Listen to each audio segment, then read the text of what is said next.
महाराज की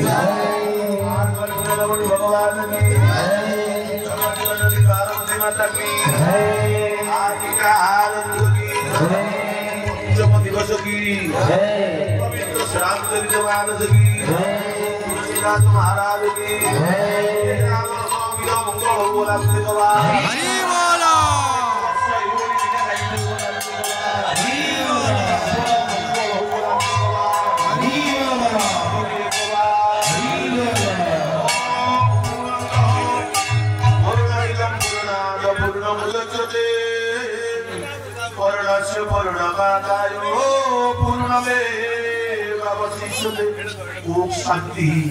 ओम शांति ओम शांति हर हर महादेव प्रणाम प्रणाम अस्तु ओम हरे नमः ओम हरे नमः ओम हरे नमः समस्त को मोर प्रणाम इति अस्तु अह आसंता काली संध्या 7 घंटा समय भगवान पवित्र आनंद दर्शन कला पुणी दीर्घ समय पर्यंत भगवान कृपारू से भगवत कथा